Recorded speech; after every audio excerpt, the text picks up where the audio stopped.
Hello, everyone, and welcome to the Right to Read Initiative. My name is Dr. Kathryn Garforth from Garforth Education. And today I have the pleasure of having Kathryn Morrison join me from New Brunswick. And she is a decodable text author. Today we're going to learn about her journey. And in our next episode, we're going to be talking more about decodable texts in detail. So Kathryn, hello, how are you? Love the name. Well, thank you. Yes, absolutely. I love especially corresponding with people with the same name, even if the spelling is different. All right. Well, so you haven't always been a decodable text author. So let's hear about your journey towards that role. So I usually like to start at high school. In high school, did you know you wanted to write decodable texts? Definitely not. Definitely didn't know what decodable texts were. And I don't specifically know what had been in place when I was, going through early elementary by any means. But from what little I remember, I would say it was most likely more on the whole language side. I definitely don't remember a lot of, explicit phonics instruction. And I remember some spelling, although very much kind of like spelling list without rationale kind of, spelling type of work, which I was totally opposed to. And I was a horrific speller until, into university. So I had to have that kind of trained out of me. But I did always have an interest in writing, and I always enjoyed writing and the act of writing. So, yeah. Wonderful. Now, do you remember learning how to read? Not really. Like I remember that I could read when I entered school. So at the time, they didn't have public kindergarten. So I would have been in grade 1. My mother was a teacher, and she did, we had Sesame Street magazine.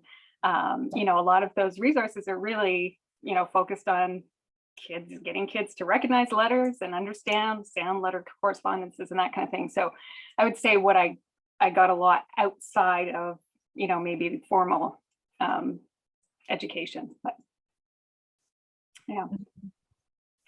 But I remember very clearly my very first reader. Yeah. And I remember opening the page and I was so excited. Sorry. I was raring to go.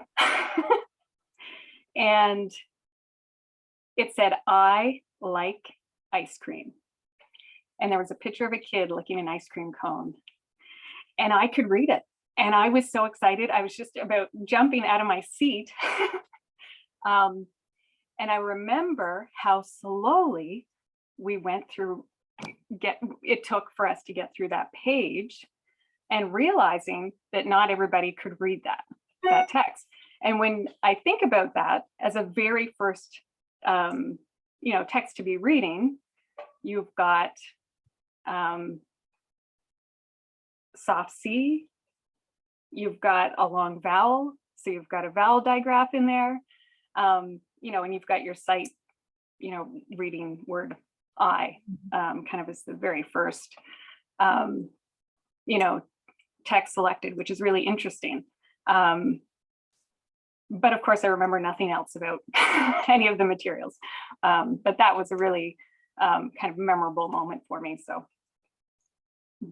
yeah. So having that moment, do you think that influenced, or, coming out of high school where you're like, I want to be a teacher, I want to be an author, or I just don't know what I want to do?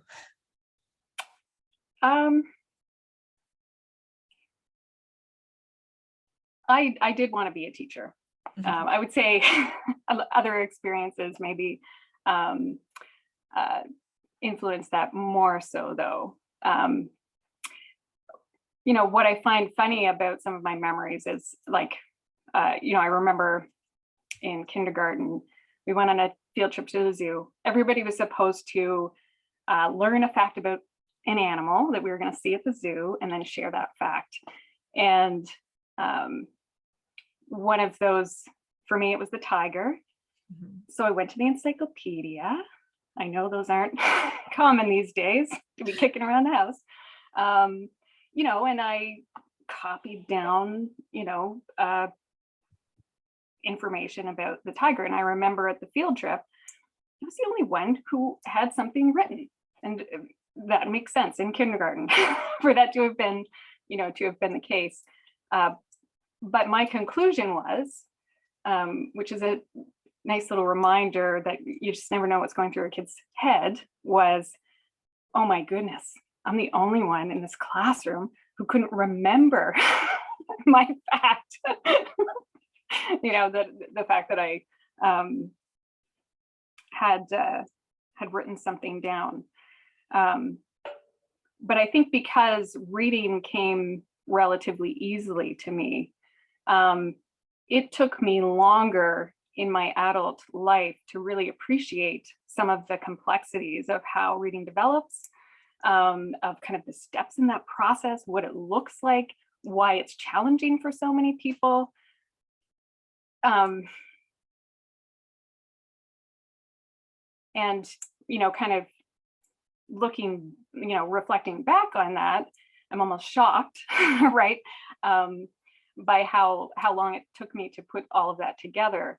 But it's a big part of the motivation for me behind specifically helping parents to see, what's a reasonable expectation? Like, what does this look like, right?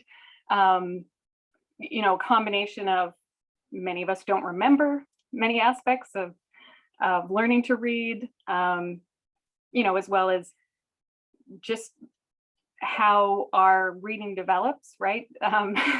It may be different from what our children are going to experience and do experience. So, I feel like educating and informing people on how they can, support their children through that, and, that they don't have to panic about certain things, right? And that it does take time, it will take practice, lots of practice, is very important. So where did you go after high school? What did you do? Well, I did an interdisciplinary degree because I was interested in lots of things and still kind of am.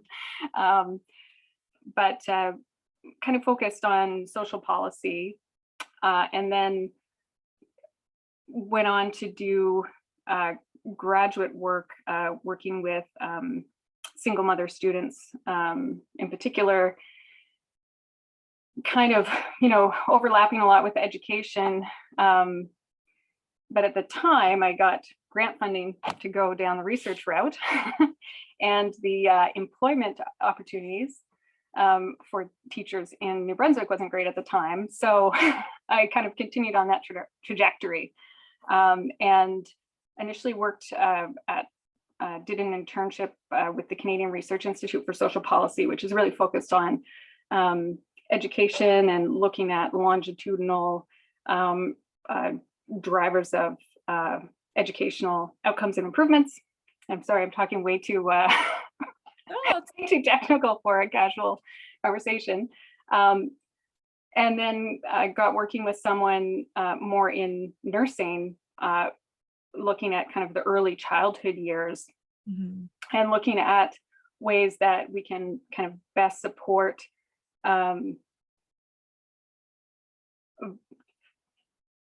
families that have some form of vulnerability to improve diverse outcomes. So the principal investigator, Dr. Nicole Turno, really tended to look at, so she would focus on a specific area, do a lot of secondary research, develop interventions, then pilot and test interventions. So kind of a very much kind of a full cycle, looking at improving target outcomes with a variety of groups. And interestingly, this is actually also where I kind of got into understanding a bit about different methods of text analysis, because for training resources, for different informational resources for parents and families, we would often consider text complexity and the literacy expectations that were reasonable for groups of individuals. And we primarily worked with kind of the Flesch-Kincaid, reading levels, which you're probably familiar with. And one thing that you start to appreciate really quickly as you're kind of like, meddling with text and trying to get to it to a certain level is that, sometimes the thing that's actually the most comprehensible, the most readily understood, or the most appropriate phrasing doesn't get you to the right text level, right? So you start to appreciate that there's more at play than word length and sentence length going on when people are reading. So, of course. Now, so in your university education, what did you get as far as reading instruction and learning how to read? What was covered in that? Anything? No, not really. I would say some comprehension strategies. And I had some really good profs who were very, I think, very good about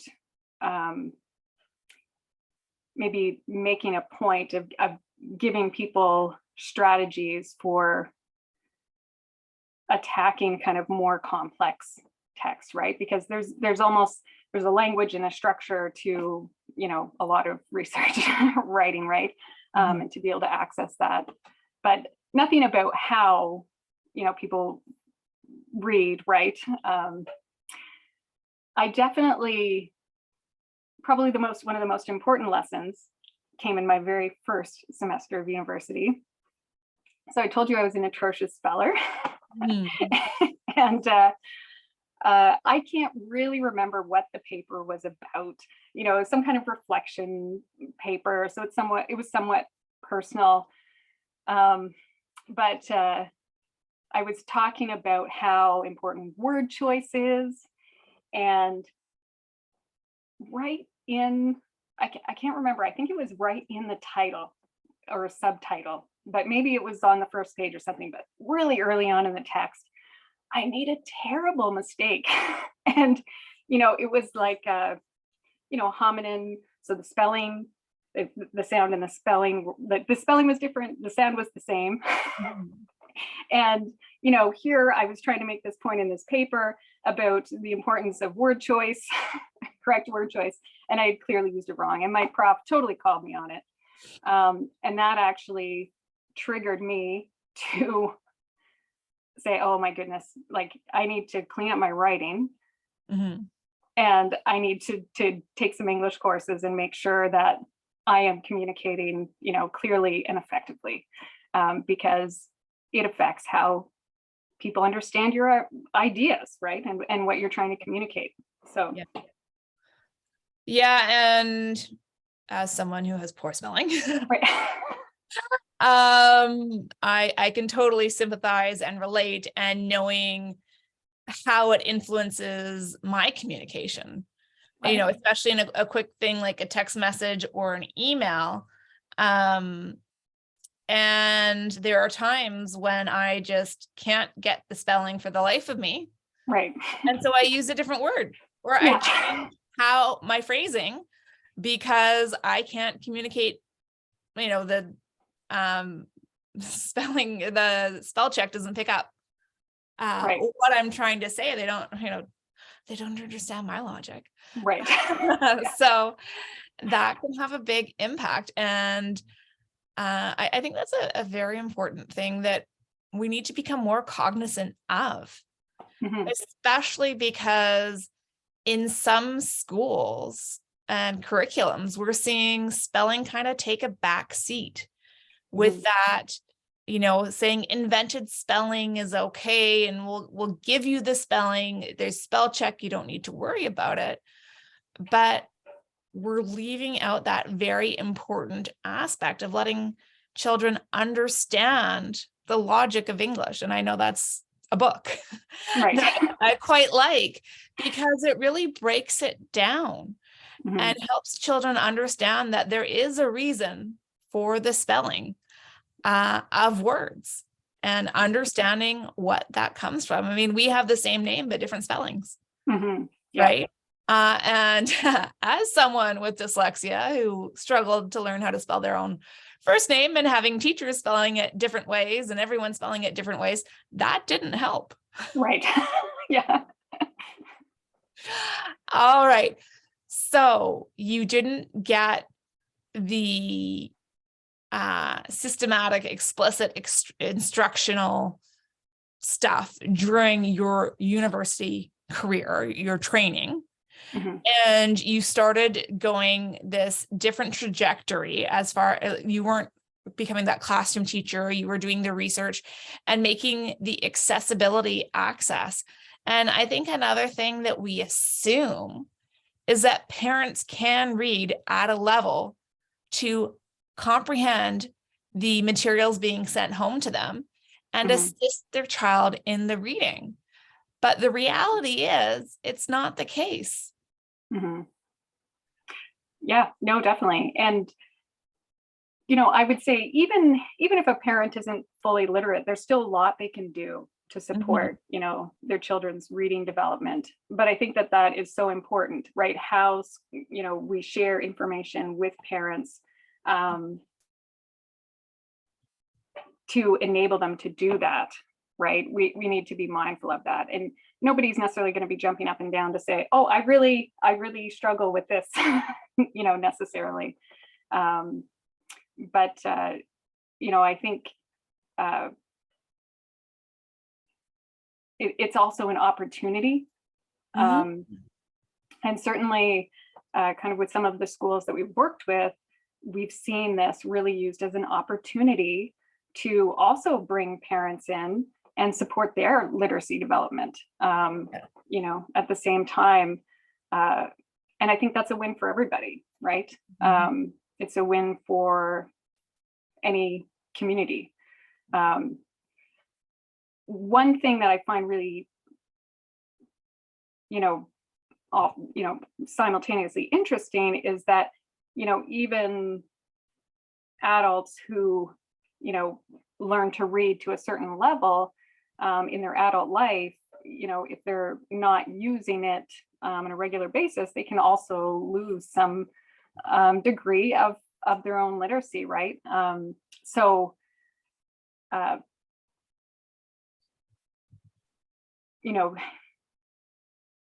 far as schools are not just for children, but I think really the role of a school is to, support a well-functioning community. I think they have an important role to play in helping people see the value of literacy and continuing to develop their own literacy. Definitely. And it's recognizing that the status quo for teaching reading is not been effective over the past few decades, right? Most parents of today's students will have gone through education in the 80s, 90s, and 2000s. So we're seeing what was being used in those decades coming to the parents and their ability to support their child's reading development and spelling and literacy development. And, whether there are books in the home, the amount of reading that happens. If you are a low literate parent or a parent that struggles with reading, you're not going to have the same desire to read to your child, right? If you're struggling to read the book, because children's literature I love children's literature, the language and the vocabulary, But if that's something that you can't access, you don't want to be stumbling through a book in front of your child. And then, if you have the television as an option, it's like, okay, well, here, do that instead. That keeps you occupied. That doesn't highlight that this is something that I can't do or that I'm struggling with. And then I think any parent that has a child that's struggling to learn to read hears that they're not being read to enough in the home. Well, if there isn't the literacy level at the home to do the reading, it's not going to happen. But we also know that that isn't true. Yeah. Right? You have students that are, or children that are read to hours and hours a day. And I can say this because my children were read to hours and hours a day. They would sit on the couch and bring me book after book after book, and still have dyslexia or a specific learning disorder or struggle to learn how to read, even though they had that support. Yeah, absolutely. I mean, I think that's maybe kind of the unfortunate language, or the unfortunate kind of carry forward of some of those approaches, is that, we have parents and teachers, right, as well, right, who didn't learn, some of those concepts to the level of depth that really they needed to, or they need to teach, those things effectively. And then, we hear these messages like that, I don't think originally some of these messages, like around, reading to your kid, yes, that's valuable, but that's a language development. That's language development, right? It's not teaching your child to read. It's not the book that teaches your child to read, right? So kind of, but I think it has led to some misunderstanding, right? And a lot of guilt that's, unnecessary. And I think sometimes, kind of, parents get well-meaning messages as well. Well, we don't want to rush your child. They'll be ready when they're ready. Some of those things, well-intentioned, but can also have, harmful effects when it means that a child ultimately doesn't get the intervention they need or doesn't get the instruction that they need, to progress in their reading development. But I think you're absolutely right. Like when I talk to, the typical person about what I do and why I'm doing it, I get a lot of like, really? Like, I don't know about this,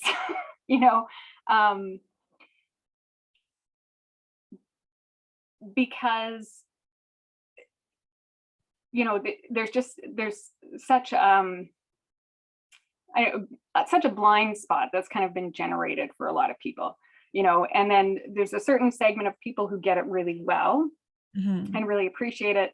I'm based in Fredericton here. There's a whole school that was opened specifically, for kids, because they recognized that they weren't getting, key instruction that they needed to be able to read. But it's, because it kind of goes against the dominant messages that people are used to hearing, and kind of that idea that, find the kid the right book and, they'll run with it, or, and I think honestly, maybe a certain acceptance that, okay, there's certain kids that they're just going to struggle, or they're just not going to be able to learn to read. Yeah, well, and that's the thing that we need to move away from. And that's the thing that was prominent in the 90s. And with the whole language, with the balanced literacy approach, is accepting that there's going to be a percentage of students that just aren't going to learn how to read, and then saying, okay, well, that's just one of them. We wash our hands of them, right? And just give them accommodations, and we're okay with it. And that's, those kids from the 80s and the 90s, and, those are the ones on the streets. A lot of the individuals that are homeless or disadvantaged in the correction systems are low literate or illiterate. Mm-hmm. And so we're saying in elementary school that we're okay with the fact that we're setting you up for what many would consider a lower quality of life, which is criminal, in my opinion, because the public education was designed to be the great equalizer, right? And setting people up for the ability to go out into the workforce and have a better life. But you can't if you can't read, even with all the assistive technology out there. If you can't read, you can't read. Yeah. So you spent all this time working, understanding how important the language we choose helps with the comprehension. Where did that lead you to? So oddly enough, I got very interested in knowledge transfer, and that's the researchy term, but really using research in practice, like getting it from the, we found this, we discovered this thing, but making it happen in the real world. So that led me to actually working in consumer electronics for a while, but really bringing kind of identifying, evaluating technologies for the market, and really understanding what it would take to kind of get them from, the end outcome of a promising research invention to a usable product, a regular kind of product. And they actually brought me on board in large part, for my writing, for my writing skill and ability to communicate effectively about these concepts and present the research in kind of relatable ways, so that someone could read a one-page brief and have a sense of what it could do and why it was valuable, and those kinds of things. It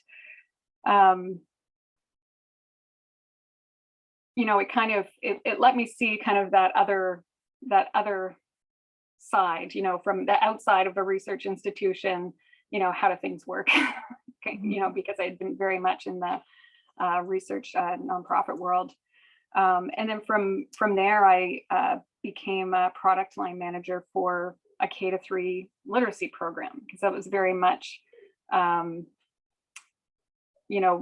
with my background connected to education, and then that kind of mix of research experience and product experience was kind of a good fit. And this particular program had been developed as part of a 3-year research initiative, really focused on putting together a best-in-class reading program in partnership with 32 First Nations communities across Canada, because they very much recognized how important and how critical it was that their kids were learning to read, and that they were employing evidence-based practice in so doing. So I wasn't part of the research initiative aspect of it, but supporting kind of the the outcome of that, the outputs of that, and kind of making it something that could be readily implemented in a variety of different contexts, and kind of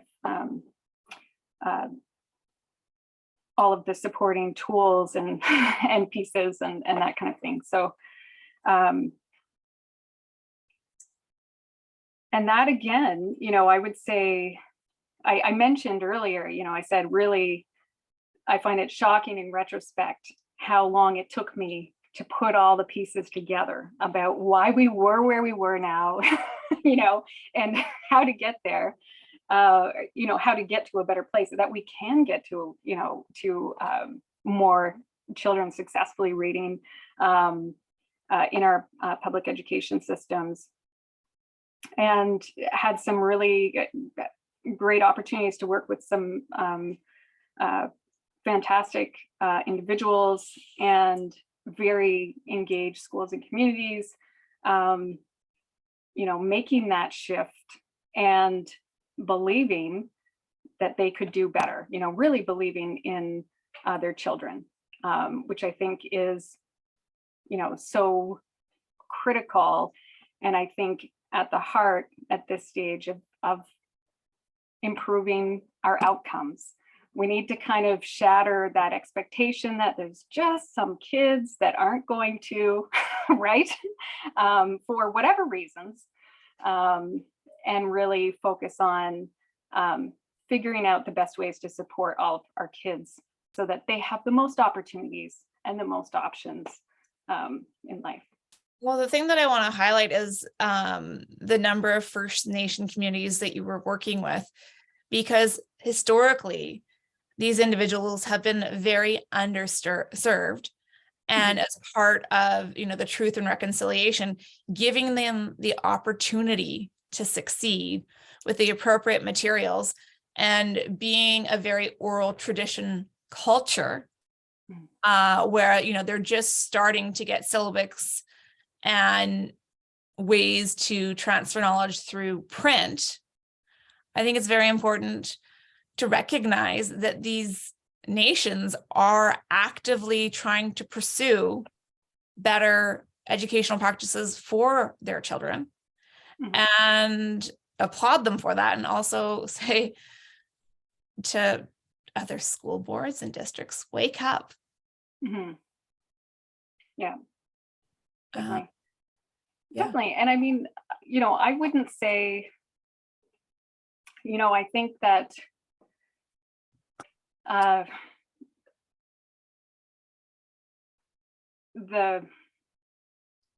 path has been long and hard, and no one's come to the end of it yet,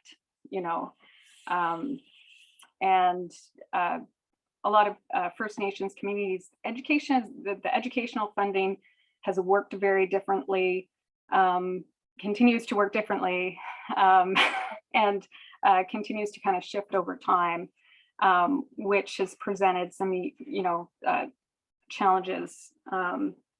And I'm very hopeful some more and more opportunities going forward.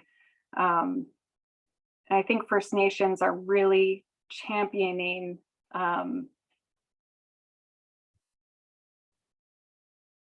providing culturally responsive, education for their students, and really taking ownership of that way of that in ways that, are extremely inspiring for other communities in Canada, or can be, if they're able to learn a bit more about it. Yeah. Great. So what did your time in that K-3 technologies role really give you towards your next step? I definitely didn't know where I was headed. Really, I really enjoyed the work that we were doing, and definitely, life stepped in when I had my third child and the pandemic hit. And things shifted. priorities shifted, and just kind of what made sense for our family. But while I was on, with my first child, as she was getting into schooling, and I was seeing, I had this kind of, pretty good handle on evidence-based reading instruction and what that, looked like, could look like. And, what really started striking me was the types of books that she was getting, sent home, right? Where, it was very, it was very clear and easy, for her to, maybe guess when she got the basic structure. But it was obvious that, she hadn't been taught what she needed to know yet to be able to, read those books effectively, right? And so I would do lots of, things, to work with those texts. I would often, do the hide the picture, right? To force her to actually look at the words, right? And then let her see the picture as a reward, right? She could look at it afterwards. She hated that. My children faced the same issue. Yeah. Yeah. But it really, reading with her, it really struck me. And I wouldn't say she didn't get any evidence-based instruction. I think she actually had a really, good teacher. They were doing phonics, but there was just so much of this like overlay, carry forward stuff that was not promoting that. And it was so easy for her to find the workarounds, and so to get her to focus on the actual reading task, right, was clearly a challenge, right? And so that really didn't sit well with me. And, I got thinking a lot about the fact that, well, okay, so, I understand a lot about this kind of thing, but most parents don't. So like, what is this looking like, in different households, right? So that was kind of that's really what got me thinking a lot about decodable texts and options for different kinds of reading materials and that kind of thing. Right. And, most classrooms we're seeing, the leveled texts, right? And the predictable texts, so that the children can use, even though the teacher may not be instructing them to look at the pictures. They may not be getting them to do the, the Beanie Babies or the 3 cueing for the reading. Children are smart. And if they figure out a pattern in the text and recognize that all they have to do is look at the pictures and not have to worry about sounding out the word or figuring out what the word says, if that's what they're being sent home with, and if that's what they're being asked to read in the classroom, it's going to be counterproductive. And, when we look at things like RAS Kids, Reading A to Z, it's a common program that schools will have access to for children to read online. These programs or the literature that the students are being asked to read don't have words that are appropriately leveled for their skill instruction. And they have these beautiful illustrations that do a very good job of representing what the text is trying to communicate, which is great. Like, I love a well-illustrated book. You can ask so many questions and work on comprehension, but you have to look at the purpose for the text in the situation. When we are teaching children how to read, we want them to be focusing on the words and not the pictures. And we want the words to follow a logical progression. Yeah, definitely. Based on instruction. So you're seeing this with your daughter. What do you do? I talked too much about it with my husband. Yes. You need a husband support group. I got, and I just want to, I'm thinking of one example. I'd like to give this example because it's one of my favorites, but I think this was one of the first texts she got home, and it was, but the giraffe made her laugh. And, that just was case in point for me right there. Like, of course my child can't decode laugh in kindergarten yet, like they've barely made it through the first, letter spelling correspondences, right, in the alphabet. But I ended up getting some decodable text for her because, of course, these have existed for, a long time. Actually, I found a really old reader from a school reader from, oh my goodness, I can't even remember the date anymore. But anyways, it was genius. It was absolute genius. I've got some from the 80s. Yeah. Somewhere in my stuff. Yeah, so I worked with her with those, and they were good. One of the challenges I found was that there was almost like not enough content for practicing any given skill that we were working on, because she didn't necessarily want to read them again and again, and they're often tend to be pretty low content.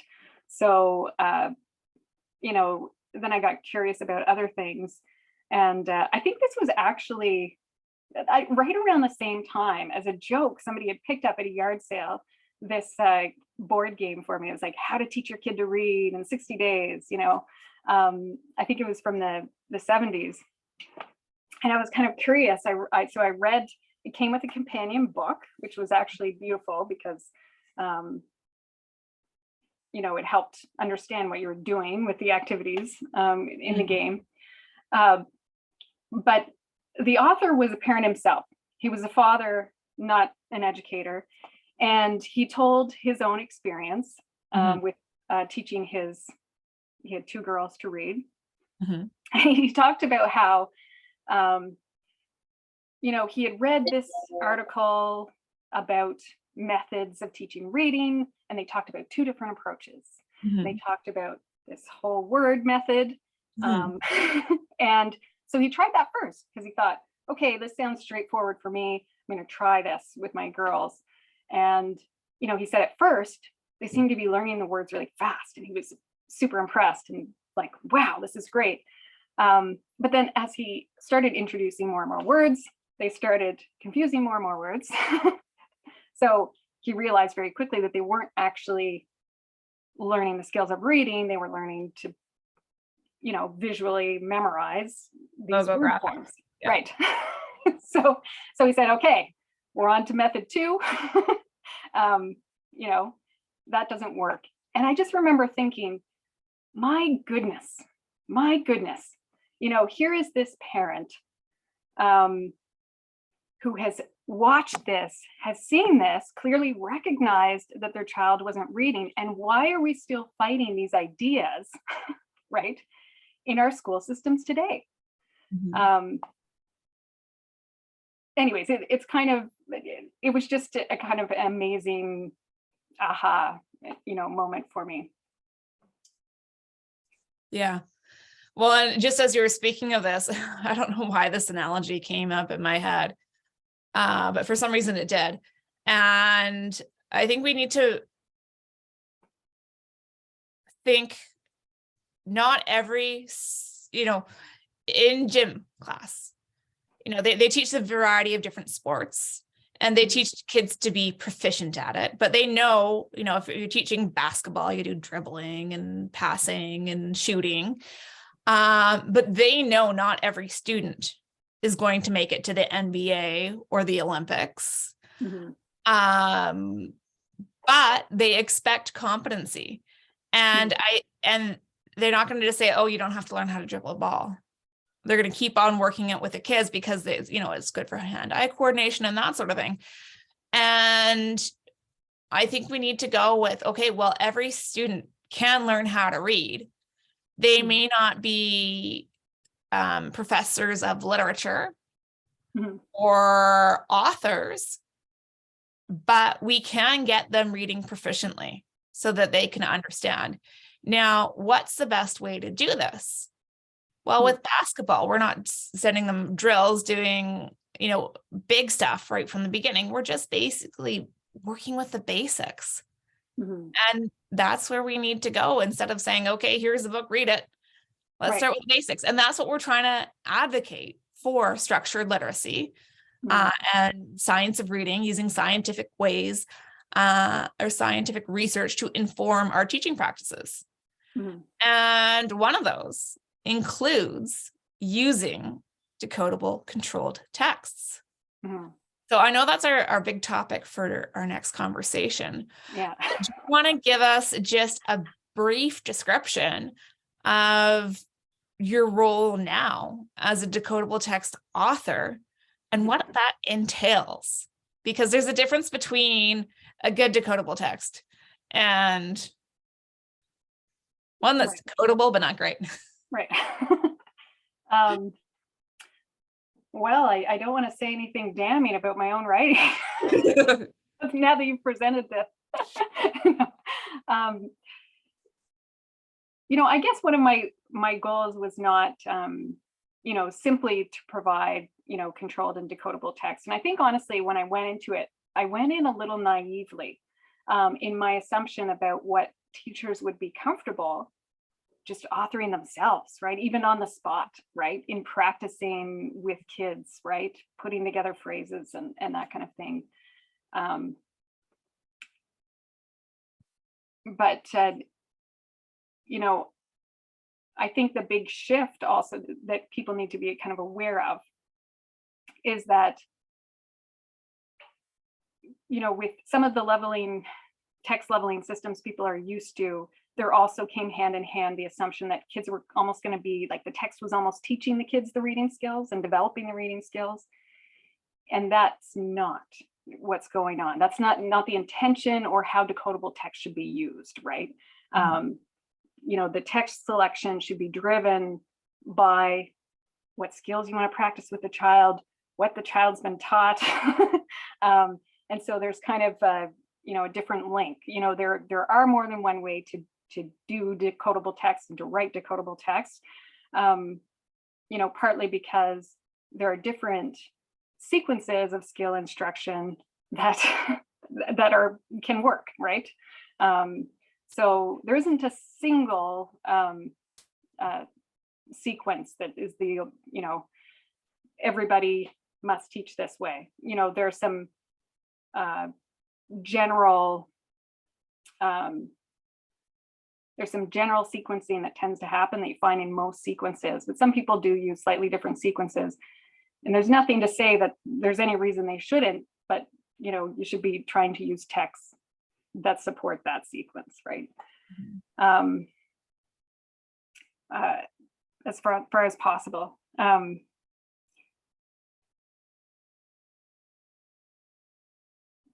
I might be going to, I feel like I'm on the verge of going too far down the discussion. All right, well, that's fine. I mean, I think the important thing to remember is that in the very beginning, when you're just introducing your scope and sequence, there are a limited number of words, but that's when students are only working on the VC, CV, right.